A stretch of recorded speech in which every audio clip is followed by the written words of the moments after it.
네, 우리 기독교 강요 이어서 나가겠습니다. 저희가 지금 배우고 있는 내용은 그리스도인들의 자유에 대한 것입니다. 그래서 이 칼빈이 그리스도인들의 자유는 세 가지 부분으로 되어 있다라고 얘기를 했습니다. 그래서 지난주에는 두 가지 부분을 저희가 살펴봤습니다. 그래서 그걸 간단하게 제가 정리를 해드리면은 첫 번째 자유는 우리가 율법과 관계없는 자유입니다. 율법과 관계없이 예수님을 믿는 믿음으로 하나님의 자녀가 되었다라는, 구원을 얻었다라고 하는 율법으로부터의 자유라고 볼 수 있습니다. 그리고 두 번째는 그렇게 율법으로부터 자유를 얻은 하나님의 자녀가 된 사람들은 율법을 더욱더 더 잘 지키려고 마음이 생기거든요. 그때 마음속에 내가 이렇게 부족한 마음인데 이렇게 율법을 지켜서 되겠나라고 하는 그러한 마음이 생기지만 또 그 마음으로부터 또 자유로울 수 있다. 왜냐하면 하나님께서는 완전하지 않은 우리의 순종이지만 그리스도를 통해서 우리의 순종을 받아주시기 때문이다. 그래서 그 부분에서도 자유로울 수 있다라는 것입니다. 그 두 부분의 자유를 저희가 다뤄보았다면은 오늘은 세 번째 자유인데요. 그것은 중요하지 않은 일들로부터의 자유다라고 칼빈이 정의하고 있습니다. 중요하지 않은 일들로부터의 자유. 세 번째 부분은 다음과 같다. 그 자체로는 중요하지 않은 부분, 외부적인 사물에 관해서 우리는 하나님 앞에서 어떠한 종교적 의무에도 매여 있지 않다는 것이다. 그런 사물을 때로는 이용하고 때로는 이용하지 않기도 하는 것은 전혀 무방한 일이다. 이 자유를 아는 것은 매우 필요한 일이다. 만일 모른다면 우리의 양심은 결코 평안히 쉴 수 없고 끊임없이 미신이 생겨날 것이기 때문이다. 그러니까 이 세 번째 자유는 하나님께서 우리 사람에게 주신 어떠한 물건을 사용해도 되고 사용하지 않아도 된다라고 하는 그러한 자유입니다. 그래서 이 자유가 왜 중요한 것이냐라고 설명하는 이유는 만약에 이 자유를 모른다면 계속 미신에 사로잡혀 있을 것이기 때문이다라는 것입니다. 또 읽어보겠습니다. 이러한 일들은 세상 사람들이 생각하는 것보다 중요한 문제이다. 왜냐하면 양심은 일단 함정에 빠지면 길고 복잡한 미궁에 빠져 좀처럼 헤어나오지 못하기 때문이다. 그러니까 세상 사람들은 모르죠. 우리가 하나님 앞에 양심이 사로잡혀 있다라는 것이 얼마나 큰 문제인지 알지 못합니다. 그래서 이것을 해도 되는지, 이 물건을 사용해도 되는지, 이런 식으로 사용해도 되는지, 그런 양심에 한번 딱 걸리면은 굉장히 자유롭지 못한 행동을 하게 되기 때문에 이것은 중요한 문제라는 것입니다. 그리스도인들에게. 그러나 세상 사람들에게는 그렇게 큰 문제는 아니라는 것입니다. 왜냐하면 하나님 앞에 양심이 사로잡혀 있지 않기 때문에 라는 것이죠. 구체적인 예를 칼빈이 들고 있습니다. 맛 좋은 음식이 그리스도인들에게 합당하지 않다고 생각한다면 음식을 먹을 때마다 언제나 하나님 앞에서 평안을 느끼지 못하게 될 것이다. 좋은 포도주를 마시는 것이 양심이 걸리게 되면 맛없는 포도주조차 마시지 못하고 결국은 맑고 좋은 물까지도 입에 대지 못할 것이다. 요컨대 속담이 말하는 것처럼 길에 있는 짚을 밟아도 나쁘다고 생각하게 될 것이다. 칼빈이 얘기하는 것이 만약에 그리스도인으로서 양심에 찔려서 내가 이렇게 좋은 음식을 먹어도 되나? 라고 하는 그런 양심이 찔리게 되면 그러면 덜 좋은 음식을 먹어야지 이렇게 양심이 허락하게 되고 덜 좋은 음식을 먹다가도 이것도 좋은 음식이 아닌가? 하면 그거보다 덜 좋은 음식을 찾게 되고 그러다 보면은 무슨 음식을 먹어도 양심의 거리낌을 얻을 것이다. 이런 것으로부터 자유로워야 된다라는 것입니다. 포도주조차도 이렇게 좋은 포도주를 마셔도 되나 했다가 그럼 덜 좋은 포도주 하다가 그냥 물, 그러다가 이렇게 깨끗한 물, 좀 더 덜 깨끗한 물을 마셔야지 라는 식으로 양심이 계속 자기를 끌고 내려가서 결국은 아무것도 먹지도 마시지도 못하게 된다는 것이죠. 이러한 것으로부터 자유로워야 된다라는 것이 칼빈의 세 번째 자유를 말하고 있는 것입니다. 즉 우리가 어떤 것을 쓰기 원할 때 먼저 하나님의 뜻을 알아야 한다는 것은 중요한 문제이다. 이 문제로 인하여서 어떠한 사람들은 낙심하여 깊은 혼란에 빠지게 될 것이다. 여러 가지 의심에 사로잡힌 사람들은 어디를 보아도 양심에 거리끼는 일 뿐이기 때문이다. 또 어떤 사람은 하나님을 무시하며 하나님께 대한 두려움을 버리고 제멋대로 멸망의 길을 갈 것이다. 그러니까 우리가 어떤 사물을 가지고 있을 때, 가지고 사용할 때 하나님의 뜻이 무엇인지, 그러니까 이 사물을 내가 써도 되는지 써도 되지 않는지, 이 정도의 좋은 물건을 내가 써도 되는지 써도 되지 않는지, 이 물건을 나에게 주셨는데 내가 지금 이것을 어떻게 사용해야 되는지라고 하는 그런 양심, 하나님 앞에의 양심의 문제가 해결되지 않으면은 그 물건을 사용할 때 계속 양심의 죄책감이 따라온다는 것이죠. 그래서 여기서 중요한 것은 하나님의 뜻을 아는 것이 중요하다는 것입니다. 왜냐하면 이것이 해결되지 않으면은 하나님 앞에서 양심을 깨끗하게 하려고 하는 사람은 어떤 것으로부터도 계속 양심에 걸림이 있어서 낙심하게 됩니다. 그리고 혼란에 빠지게 되고 결국은 아무것도 하지 못하게 되죠. 그것이 하나님 앞에서 양심이 사로잡힌 하나님을 경외하려고 애쓰는 사람이 이 양심의 자유를 못 얻었을 때의 결과입니다. 그런데 하나님 앞에 양심에 사로잡히지 않은 사람은 아무런 문제가 없겠죠. 그 사람은 하나님을 무시하면서 하나님에 대한 두려움을 버리고 그냥 물건을 자기 원하는 대로 사용하고도 아무런 죄책감이 없다는 것입니다. 그러니까 이게 두 가지 완전히 극과 극이잖아요. 이 두 가지 극과 극이 다 잘못됐다라고 칼빈은 말하고 있고, 우리는 자유를 찾아서 하나님께서 기뻐하시는 이 정도, 중간으로 가는 것이죠. 이 극과 극에서 멀어져야 된다는 것입니다. 그게 오늘 저희가 다루는 자유에 대한 주제입니다. 8번째 주제 보시면은 내용이 나옵니다. 하나님의 선물을 그분의 목적을 위해서 사용하는 자유. 하나님의 선물을 그분의 목적을 위해서 사용하는 자유. 로마서 14장 14절입니다. 무엇이든지 스스로 속된 것이 없으되 다만 속되게 여기는 그 사람에게는 속되느니라. 무엇이든지 스스로 속된 것이 없으되 다만 속되게 여기는 그 사람에게는 속되느니라. 그러니까 물건은 하나님께서 창조하신 것은 속된 것이 없다. 그렇지만 그것이 속되다라고 생각하는 그 사람에게는 그것이 속되다라는 것입니다. 사실 물건 자체에는 성격이 없습니다.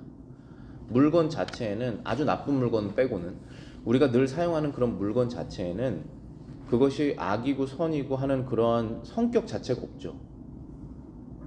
그렇지만 그것을 속되다라고 생각하는 사람은 그것을 사용하면 그것이 속되게 된다라고 말씀하고 있는 것입니다.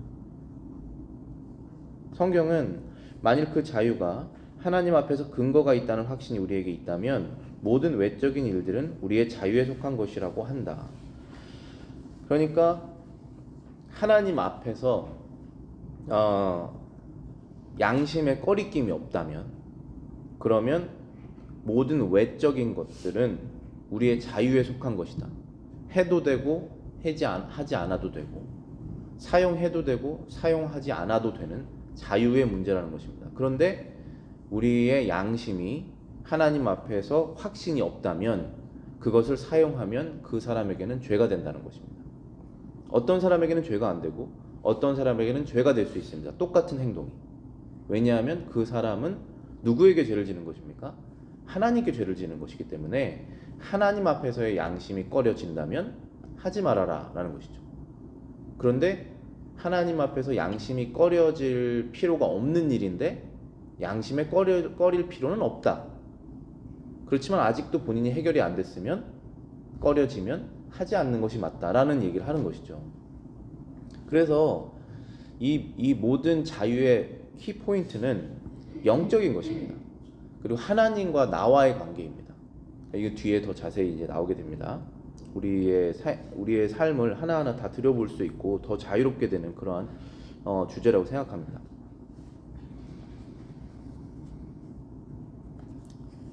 모든 외적인 일들은 우리의 자유에 속한 것이다. 반면에 어떠한 미신적 생각이 우리 앞에 장애물이 될 때에는 정결한 것도 우리에게는 더러운 것이 된다. 어떠한 미신적 생각이 우리의 양심을 사로잡으면 정결하게 쓸 수 있는 그런 물건도 우리에게 장애물이 된다는 것입니다. 그 미신을 벗어나는 것이죠. 우리가 이 하나님을 믿는다는 것은 사람이 만들어낸 생각에서 벗어나는 것입니다.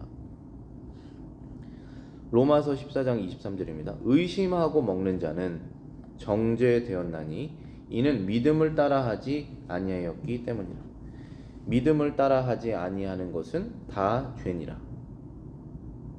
의심하고 먹는 자는 정죄되었다. 이는 믿음을 따라하지 않았다. 믿음을 따라서 하지 않은 것은 다 죄니라. 그러니까 반대로 말하면 의심하지 않고 먹는 자는 정죄되지 않는다. 왜냐하면 그는 확실한 믿음을 가지고 행동했기 때문이다. 믿음을 따라 행동했기 때문에 그가 먹은 것은 죄가 아니다 라고 말씀하시는 것이죠. 그래서 그것이 죄가 되고 죄가 아니게 되는 것은 그 물건을 먹는 행위에 있는 것이 아니라 내 마음에 있는 마음의 상태에 따라서 이 죄가 되고 죄가 되지 않는다라는 것이죠. 무슨 일이든 자신 있게 행사하는 사람들은 대담하긴 하지만 그만큼 하나님께로부터 멀어질 수 있다.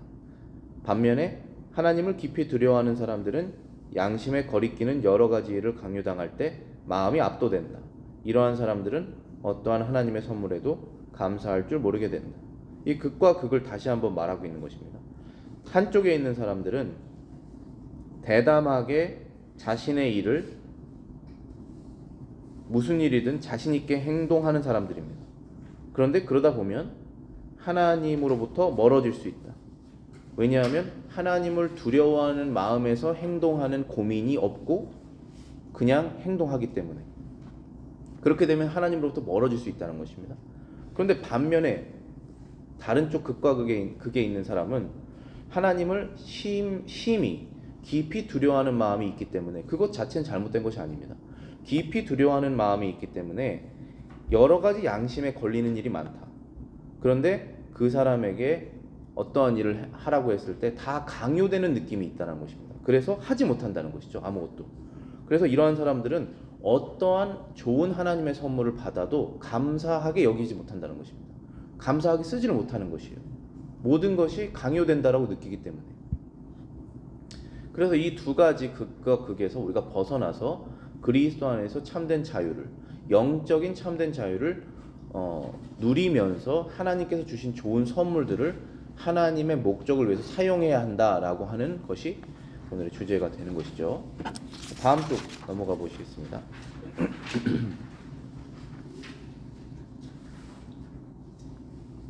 디모데전서 4장 1절부터 5절입니다.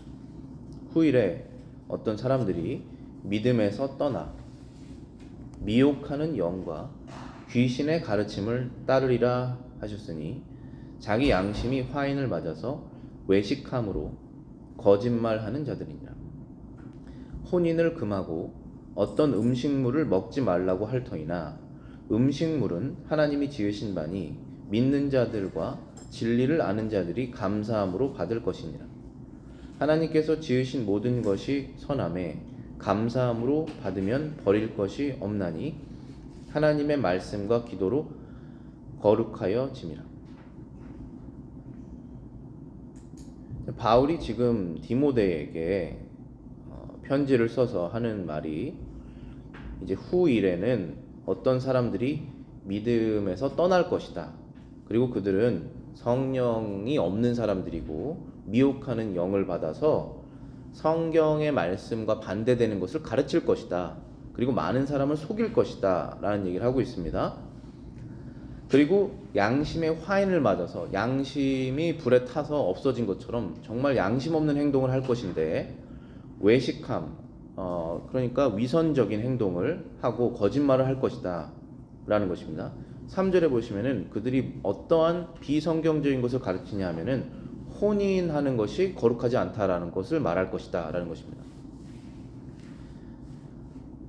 결혼하는 것이 거룩하지 않은 것이니 결혼하지 않는 것이 맞다라고 가르칠 것이라는 것입니다. 성경과 정반대되는 가르침이죠.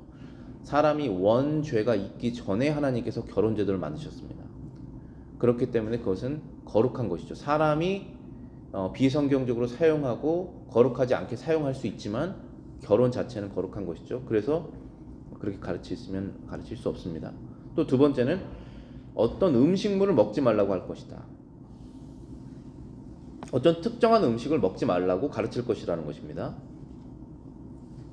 그렇지만 바울이 여기에서 분명하게 말하는 것은 음식은 하나님께서 지으신 창조물이니 믿는 자들과 진리를 아는 자들이 그 음식을 감사함으로 받아서 사용하면 된다라는 것입니다.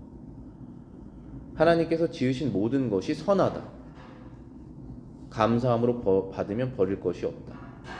하나님의 말씀과 기도로 거룩하여 지민이라 라고 했습니다. 하나님께서 지으신 것은 다 선하다. 이 사실은 확실하죠. 그러면은 하나님께서 지으신 것이 무엇입니까? 혼인이죠. 그리고 하나님께서 지으신 것이 무엇입니까? 창조물들입니다. 그러니까 혼인도 거룩하고 음식도 거룩하다는 것입니다. 선하다는 것입니다. 하나님께서 지으신 것이기 때문에. 그런데 이것을 누가 망쳐놓느냐 하면 그것을 사용하는 사람이 악한 마음을 가지고 망쳐놓는 것입니다. 그래서 진리를 아는 자, 예수 그리스도를 믿는 자, 그들은 성령을 받아서 그 모든 것들을 감사하고 거룩하게 사용할 수 있다. 하나님께서 지으신 것은 모두 선하고 감사함으로 받으면 버릴 것이 없고 하나님의 말씀, 이 진리 가운데 우리의 생각을 다 붙이고 기도로 우리가 성령의 역할을 더 크게 하셔서 거룩하게 사용할 수 있다라는 것입니다. 그게 성경의 가르침입니다. 거기에서 그리스도인의 자유가 나오는 것이에요.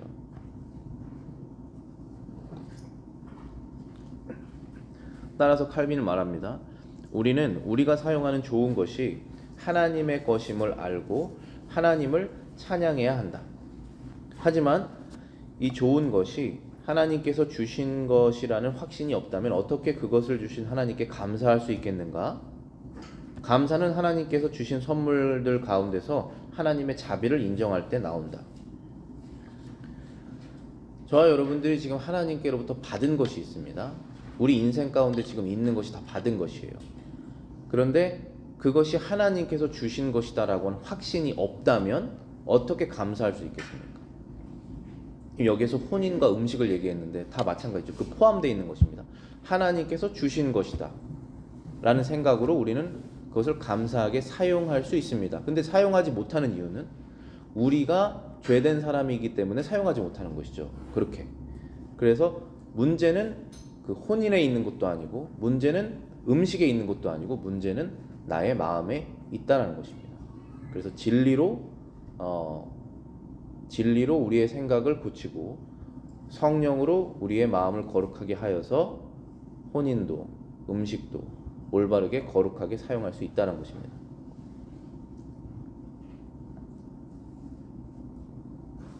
여기에는 선택의 자유가 있는 구약의 모든 의식도 포함된다. 우리는 이제 이러한 의식을 지킬 의무가 없다. 그러나 선하신 하나님께서 그 의식들을 교육적 목적으로 사용되도록 자기의 주관하에 두셨음을 기억해야 한다. 여기서 칼빈이 의식이라고 하는 표현을 썼는데 구약에 있는 의식들, 제사제도부터 해서 여러 가지 절기들 이런 것들이 다 의식이거든요. 그걸 이제 영어로는 세레모니라고 불러요. 세레모니얼 러, 그러니까 의식법. 그러니까 우리가 세레모니라고 그러면 어떤 특정한 날에 어떠한 특정한 것을 기념하는 그런 느낌이잖아요. 그런 것처럼 의식법이라는 것은 하나님께서 정하신 때에 그 일을 한다는 것입니다. 그게 아이가 태어났을 때 8일 만에 할례를 주는 것이든 1년에 한 번 대제사장이 하나님께 거룩한 제사를 드리는 것이든 어쨌든 정해진 때에 정해진 일을 하는 것이 의식이라는 것인데 그 의식법이 지금은 다 완료됐습니다. 우리가 의식법을 지켜야 될 의무가 없습니다. 그래서 그것은 해도 되고 안 해도 되는 것입니다. 그러니까 그것을 행하면서 죄가 되려면 잘못된 생각으로 하면은 죄가 되는 것이죠. 근데 하나님의 주권하에 자신이 교육적인 목적에서 조금 사용하면 죄가 되지 않을 수도 있다는 것입니다. 구약에 있는 그런 법들을 얘기하는 것이고, 그 다음 보시겠습니다. 그리스도인의 자유를 탐식과 사치에 악용하면 안 된다. 그리스도인의 자유는 모든 부분에서 영적인 것임을 주의 깊게 생각해야 한다. 하나님의 선물을 자기의 정욕대로 악용하고 그리스도인의 자유를 욕망의 구실로 삼는 자들과 믿음이 약한 형제를 고려하지 않고 자유를 행사하는 자들은 그리스도인의 자유를 왜곡하고 있는 것이다. 중요한 내용인데요. 결국은 그리스도인들이 가지고 있는 이 자유는 다 하나님을 위해서 사용해야 한다라는 것입니다. 그런데 우리가 말로는 하나님을 위해서 사용한다, 하나님의 영광을 위해서 사용한다라고 하지만 그게 실제적으로 어떠한 모습이냐 우리의 인생에서 한다면은 나의 뜻대로 사용하지 않는다라는 것이 첫 번째고 다른 사람을 위해서 사용한다라는 것이 두 번째라고 말할 수 있습니다. 그러니까 하나님과 대체되는 반대표 쪽에 있는 것은 항상 나거든요. 그러니까 내가 번 돈이고 이건 나에게 주어진 시간이고 이건 내가 가지고 있는 달란트고 내 거지 않습니까? 그런데 이 모든 것이 하나님께서 나에게 주신 선물이라는 것을 인정한다면 하나님을 위해서 사용해야 한다는 것입니다. 그래서 모든 것이 영적인 것이에요. 지금 음식에 대해서 얘기를 하고 있는데 이 음식을 먹는 것은 굉장히 육적인 행동입니다. 우리가 먹지 않으면 죽기 때문에. 그런데 우리가 죽음을 이제 생명을 연명하는 그런 음식 정도가 아니라 그 이외에 우리가 기호하는 음식들이 있잖아요. 그럼 그것들을 음식을 먹을 때 그때 누구를 위해서 내가 이걸 먹고 있는지를 생각하고 자유롭게 행동하라는 것입니다. 그래야만이 자유롭게 음식을 먹을 수 있다는 것이죠. 그 자유가 없으면은 먹지 못한다는 것입니다. 그 자유가 없으면은 빵과 물밖에 먹을 것이 없다는 것이죠. 그리고 그 자유를 왜곡하면 모든 영적인 부분을 잊고 내가 자유를 얻었으니 마음껏 먹을 수 있고 무엇인지 내 마음대로 할 수 있다라고 하는 정욕적인 곳으로 넘어가게 되는 것입니다. 그래서 이 자유라는 것은 결국은 내가 이걸 할 수 있냐 할 수 없냐라는 부분을 말하고 있지만 결국은 하나님 앞에서 이것이 어떠한 영적인 의미를 갖고 있느냐는 것을 아는 것이라는 것이죠. 그게 포인트인 것입니다. 하나님의 선물을 자기의 정욕대로 악용하고 그리스도인들의 자유를 욕망의 구실로 삼는 자들과 믿음이 약한 형제를 고려하지 않고 자유를 행사하는 자들은 그리스도의 자유를 왜곡하고 있는 것이다. 자, 이 왜곡이 두 가지로 나와 있다고 하는 것입니다. 하나는 이제 내가 그리스도 안에서 자유를 얻었으니 내 정욕대로 내가 원하는 대로 하자라고 하는 왜곡을 한쪽에선 하고 있고 또 한쪽에 있는 사람은 믿음이 약한 형제들을 고려하지 않고 자유를 행사하는 자들은 자유를 왜곡하는 것이다. 하나는 하나님을 생각하지 않고 하나는 이웃을 생각하지 않는다는 것입니다. 그래서 예수님께서 하나님을 사랑하고 이웃을 사랑하는 것이 구약의 율법과 선지자를 다 이룬 것이다 라고 말씀하신 것이 다 포함되는 것이에요. 거기에서 다 드러나는 것입니다. 하나님을 위해서 하고 있는가? 다른 사람을 위해서 내가 지금 하고 있는가? 먹는 것도 마찬가지인 것입니다. 하나님을 위해서 먹고 있는가? 다른 사람을 위해서 먹고 있는가? 굉장히 지극히 개인적인 나의 배를 채우는 음식을 먹는 것인데 하나님을 위해서 하고 있느냐라고 물어보는 것입니다. 다른 사람을 위해서 하고 있느냐라고 물어보는 것이죠. 로마서 14장입니다. 하나님의 나라는 먹는 것과 마시는 것이 아니요 오직 성령 안에 있는 의와 평강과 희락이라. 하나님의 나라는 먹는 것과 마시는 것이 아니요 오직 성령 안에 있는 의와 평강과 희락이라. 음식으로 말미암아 하나님의 사업을 무너지게 하지 말라. 고기도 먹지 아니하고 포도주도 마시지 아니하고 무엇이든지 내 형제로 거리끼게 하는 일을 아니함이 아름다우니라. 자, 여기에서 굉장히 도전적인 말씀이 나왔는데요. 21절에 보시면은 고기도 먹지 말고 포도주도 먹지 말고 무엇이든지 내 형제로 거리끼게 하는 일을 아니함이 아름답다 했습니다. 자, 그러면은 여기에서 고기를 먹는 것이 죄고 포도주를 마시는 것이 죄다라고 말하는 것입니까? 그렇지 않죠. 그것이 아닙니다. 그 포인트가 아니라 고기는 악과 선이 없는 그냥 있는 그대로고 포도주도 자기가 취해서 자기 컨트롤을 잃는 것은 죄죠. 그것은 당연히 죄입니다. 그것은 누구나 아는 것이지만 포도주를 조금 마시는 것 그것 자체가 죄라고 말하는 것이 아닙니다. 그런데 여기에서 죄는 무엇이냐 하면은 무엇이 아름답지 않은 행동이냐 하면은 여기는 이제 특별히 우상에게 드려진 고기를 얘기하는 것이잖아요. 어떤 믿음이 약한 사람이 저거 먹으면 안 되는데 하고 양심에 걸려 있는 사람이 있어요.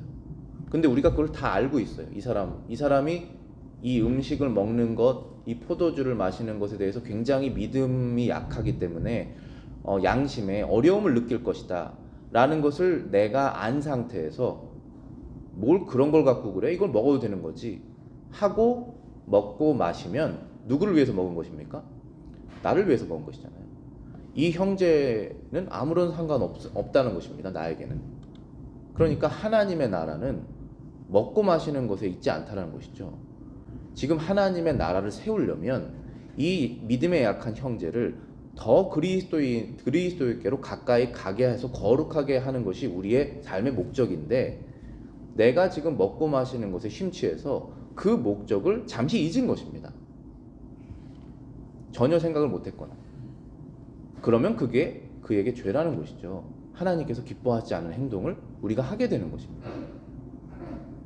그래서 우리는 사실 자유롭게 우상에 드려진 고기든 뭐든 똑같은 고기니까 사서 먹을 수 있는 것이고 포도주도 조금 마실 수 있는 것인데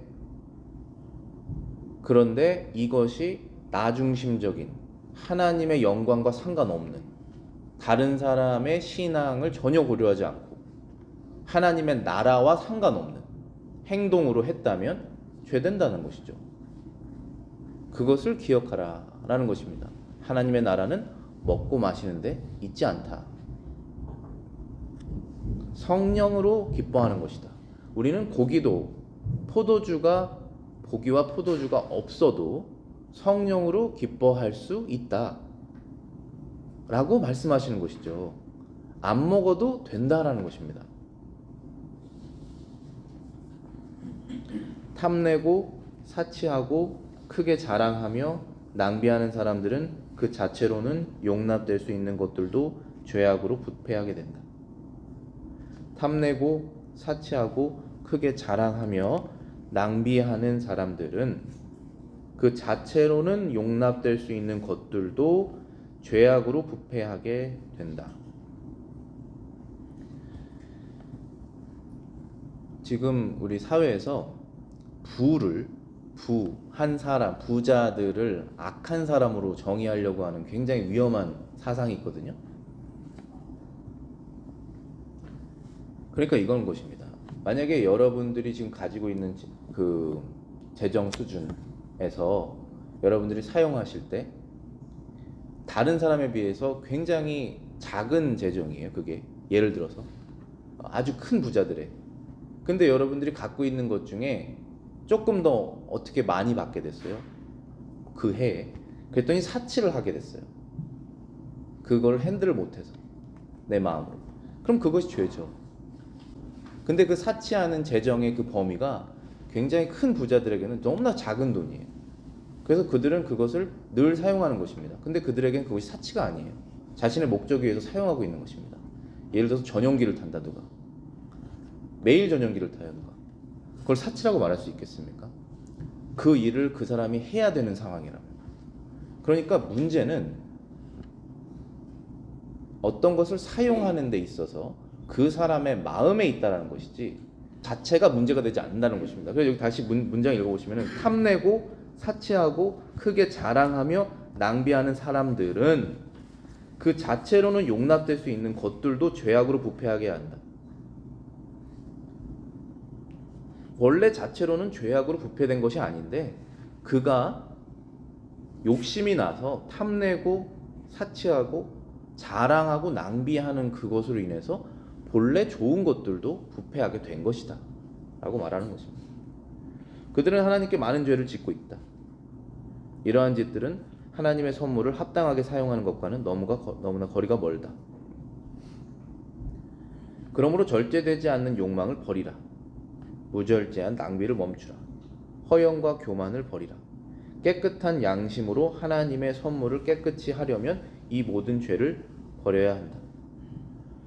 결국 이 죄라는 것은 우리와 하나님과의 1대1 관계 속에서 일어나는 것이지 않습니까? 우리의 마음이 어떤지는 하나님께서 너무나 잘 아시는 것이고 이 양심의 자유에서 두 번째 자유 여러분들 기억하셔야 됩니다. 두 번째 자유가 뭐였습니까? 그리스도 안에서 구원받은 사람이 하나님께 율법을 잘 지키려고 해도 부족한 점이 너무 많아서 이 양심에 거울려서 율법을 못 지키는 행동을 시작도 못하는 그런 것부터 자유로워져야 된다라는 것이 두 번째 자유이지 않았습니까? 그러니까 우리가 내가 가지고 있는 것들을 가지고 하나님과 이웃을 위해서 하나님의 나라를 위해서 사용해야겠다라고 생각을 하고 해도 부족한 것이 있지 않습니까? 그거 부족한 것은 당연히 부족한 것이고 완전하지 않은 것이니 거기에서부터도 자유하고 너의 마음을 그리스도 안에서 충성되게 행동하여라. 그건 그때 부족한데 어떻게 행동합니까? 하나님께서 이거 완전하게 마음에 안 들어 하실 텐데 그럼 아무것도 못하죠. 그게 아니라 하나님 자비로우신 분이시고 그리스도 안에서 너의 충성을 받아주시니 행동하여라. 착하고 충성되게 하여라. 시작하여라. 안 하는 것보다 낫다라고 말씀하시는 것이지 않습니까? 그래서 우리가 갖고 있는 음식이든 시간이든 재정이든 뭐든지 간에 사용을 할 때 그러한 마음으로 하나님의 나라를 위해서 다른 사람을 위해서 사용하라는 것입니다. 사람은 각각 그 형편대로 살되 그 모든 것은 하나님이 사치하라고 주신 것이 아님을 기억해야 한다. 그리스도인의 자유의 법칙은 다음과 같다. 빌립보서 4장 11절부터 12절입니다. 내가 궁핍함으로 말하는 것이 아니니라. 어떠한 형편이든지 나는 자족하기를 배웠으니 나는 비천에 처할 줄도 알고 풍부에 처할 줄도 알아. 모든 일, 곧 배부름과 배고픔과 풍부와 궁핍에도 처할 줄 아는 일체의 비결을 배웠느니라. 바울이 이 비결을 어떻게 배웠느냐 하면은 바울은 이 땅에서 고난을 받고 어려운 가운데 처했을 때 성령으로 기뻐하는 법을 배웠습니다. 왜냐하면 그것이 자기 만족을 위해서 자기가 고행을 하는 것이 아니라 자기를 구원하신 예수님을 위해서 한다는 것을 깨달았기 때문에 성령으로 만족하는 법을 배웠습니다. 그래서 비천한 상태 감옥에 있을 때도 즐거워하는 법을 배웠습니다. 그게 배웠다는 뜻이에요. 이걸 배워야 됩니다. 우리도 그냥 자연스럽게 얻어지는 것이 아니에요. 어떤 상황에 처해지면서 배우는 것입니다. 그런데 반대로 풍부에 처할 줄도 안다라고 했습니다. 그것은 무슨 뜻이냐면은 하나님께서 우리를 특별하게 풍족하게 해주셔서 필요 이상의 것을 우리가 갖고 있을 때 그것을 가지고 자랑하거나 사치하거나 낭비하지 않고 사용하는 법을 배웠다는 것입니다. 왜냐하면 하나님께 내 양심이 묶였고 그분을 위해서 사는 방법을 알았기 때문이라는 것입니다. 그래서 바울은 이것을 어떻게 알게 됐느냐 하면 결론적으로 천국이 있다는 것을 알았기 때문에 알게 된 것입니다. 그리고 자신이 천국에 들어갈 수 없는 존재지만 예수님을 통해서 천국을 들어갈 수 있다는 사실, 확신, 그 확신을 가졌기 때문에 이 땅에서의 미련이 없어진 것이죠. 그렇다고 해서 미련 없이 다 털고 산으로 들어가자 그런 뜻이 아니지 않습니까? 더 그 땅에서 내가 처한 곳에서 더 열심히 내 양심을 더 하나님께 드리며 하나님의 나라를 위해서 다른 사람의 양심을 위해서 내가 산다라는 것입니다. 그것이 바울이 얻은 이것을 깨달은 비결입니다. 오늘은 그리스도인의 자유의 세 번째 부분에 대해서 함께 살펴봤습니다. 기도하고 마치겠습니다.